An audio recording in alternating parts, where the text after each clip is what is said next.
आप देख रहे हैं सत्यहिंदी.com। एक नजर अब तक की सुर्खियों पर। पुणे बस बलात्कार की घटना पर राज्य महिला आयोग की अध्यक्ष रूपाली चाकणकर ने कहा कि स्वारगेट में हुई घटना बहुत दुर्भाग्यपूर्ण है। पीड़िता ने स्वारगेट पुलिस थाने में शिकायत दर्ज कराई और पुलिस ने त्वरित कार्रवाई की। अगले 2 से 3 दिनों में आरोपी को गिरफ्तार कर लिया जाएगा। लेकिन मुझे लगता है कि ऐसी घटना होने के बाद हम कैंडल मार्च निकालते हैं। पहले पन्ने पर आने वाली खबर धीरे धीरे आखिरी पन्ने पर चली जाती है और फिर हम इसे भूल जाते हैं। महिलाओं को आत्मरक्षा सिखाई जानी चाहिए और उन्हें हर समय जागरूक रहना चाहिए। राज्य महिला आयोग ने आदेश दिया है कि उसके खिलाफ त्वरित और सख्त कार्रवाई की जानी चाहिए। वहीं राष्ट्रीय महिला आयोग ने भी पुणे बस बलात्कार मामले का स्वतः संज्ञान लिया और तत्काल कार्रवाई की मांग की। आपको बता दें कि महाराष्ट्र के पुणे में एक 26 साल की लड़की से रेप की खौफनाक वारदात को अंजाम दिया गया। पुणे के भीड़भाड़ वाले स्वारगेट बस स्टेशन पर खड़ी एक सरकारी बस में लड़की से हैवानियत की गई और इस वारदात का दरिंदा आरोपी 36 साल का दत्तात्रेय रामदास काडे है, जिसके खिलाफ पहले से कई आपराधिक रिकॉर्ड हैं। अब पुलिस की कई टीमें बनाकर उसकी तलाश की जा रही है। पुणे बलात्कार मामले पर कांग्रेस नेता विजय वडेट्टीवार ने कहा कि कानून व्यवस्था पूरी तरह से ध्वस्त हो गई है। इसके लिए पुलिस विभाग, गृह विभाग जिम्मेदार हैं। बस डिपो पर 20 सुरक्षा गार्ड होने के बावजूद ऐसी घटना हुई। आरोपियों को अभी तक गिरफ्तार नहीं किया गया। मुझे लगता है कि महाराष्ट्र के लोगों का पुलिस पर से भरोसा उठ गया है। गृह विभाग को इस पर ध्यान देना चाहिए। शक्ति कानून तुरंत लागू किया जाना चाहिए और आरोपियों के खिलाफ कड़ी कार्रवाई की जानी चाहिए। भारत ने संयुक्त राष्ट्र मानवाधिकार परिषद में पाकिस्तान को एक नाकाम देश बताया और कहा कि ये देश अब सिर्फ अंतर्राष्ट्रीय मदद के भरोसे टिका हुआ है।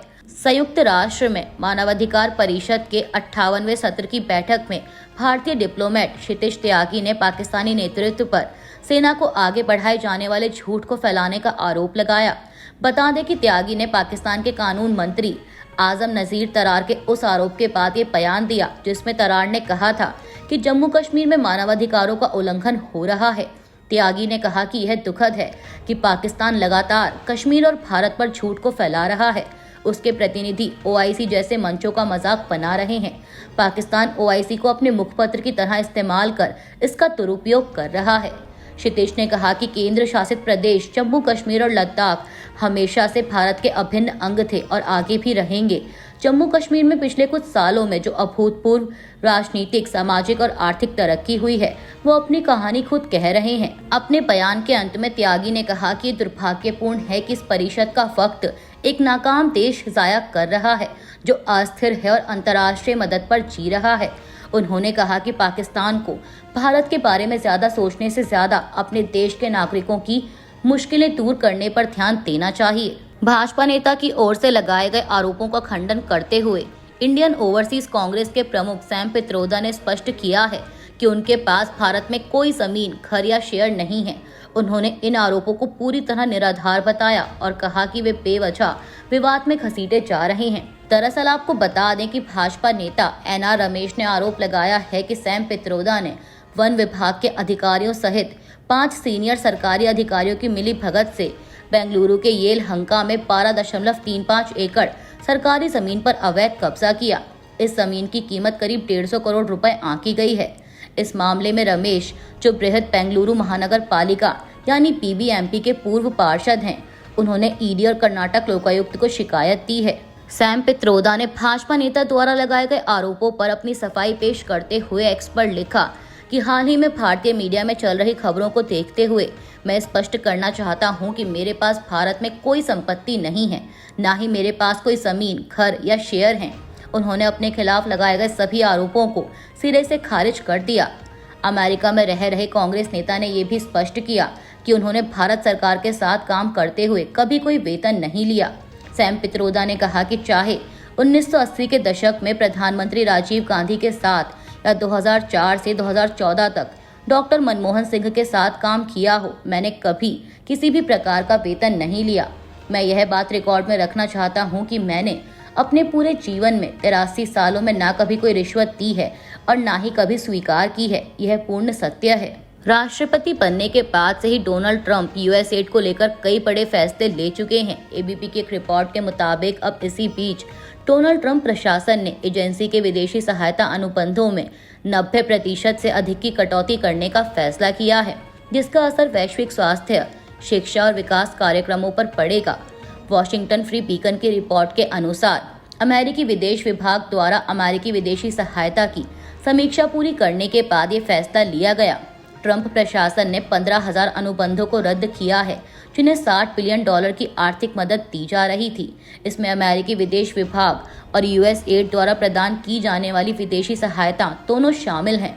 रिपोर्ट के अनुसार अमेरिकी विदेश विभाग के अंदर $4.4 बिलियन के लगभग 4100 विदेशी सहायता अनुदानों को रद्द करने का फैसला किया है। इसके अलावा यूएसएड अनुदानों में ट्रंप प्रशासन ने $54 बिलियन के मूल्य के 5800 सहायता अनुबंधों में कटौती करने का फैसला किया है। आपको बता दें कि इससे पहले डोनाल्ड ट्रंप ने 20 जनवरी को आदेश दिया था कि 90 दिनों तक कार्यक्रम दर कार्यक्रम समीक्षा की जाएगी कि कौन से विदेशी सहायता कार्यक्रम जारी रखने योग्य हैं। फंडिंग फ्रीज ने विदेशों में हजारों अमेरिकी वित्त पोषित कार्यक्रमों को रोक दिया है।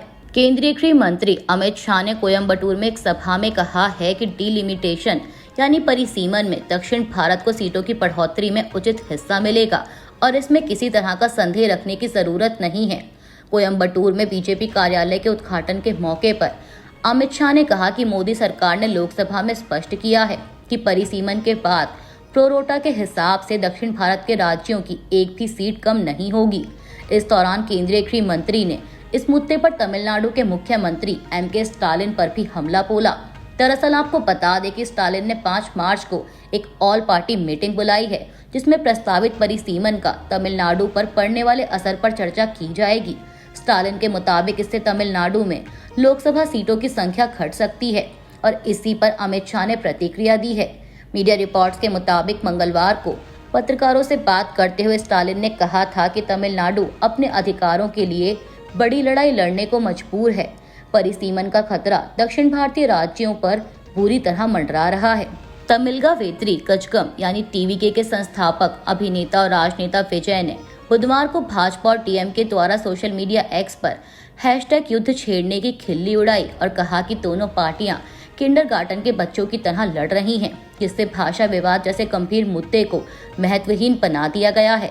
अपनी पार्टी टीवीके की पहली वर्षगांठ के समारोह में विजयन ने बोलते हुए कहा कि भाजपा ने त्रिभाषी नीति पर डीएमके के मोदी को भगाओ का जवाब स्टालिन को भगाओ से दिया है, ठीक वैसे ही जैसे एलकेजी और यूकेजी के छात्र लड़ते हैं। विजय ने कहा कि फंड देना केंद्र का कर्तव्य है और फंड प्राप्त करना राज्य का अधिकार है, लेकिन फांसीवादी और पयासम हमारे राजनीतिक और वैचारिक दुश्मन दोनों ही सोशल मीडिया पर हैशटैग के साथ खेल रहे हैं।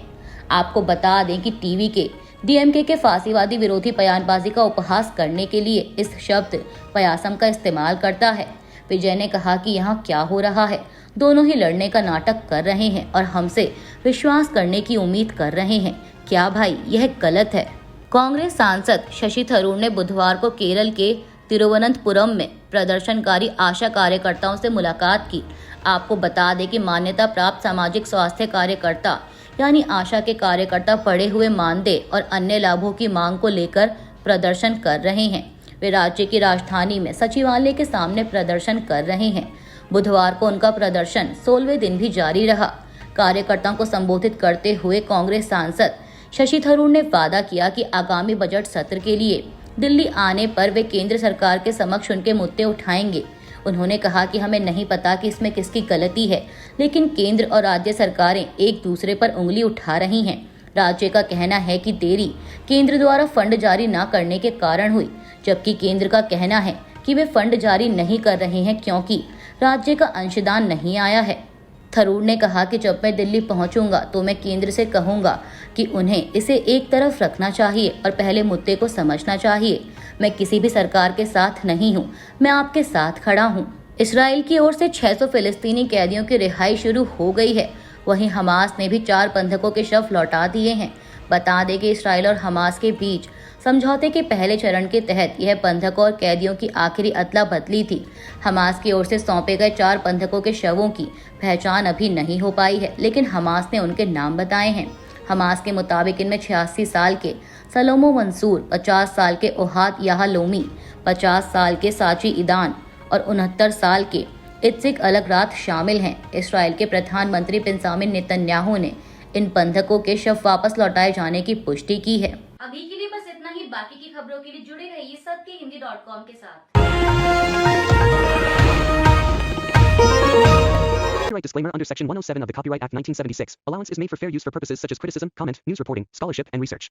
Fair use is a use permitted by copyright statute that might otherwise be infringing.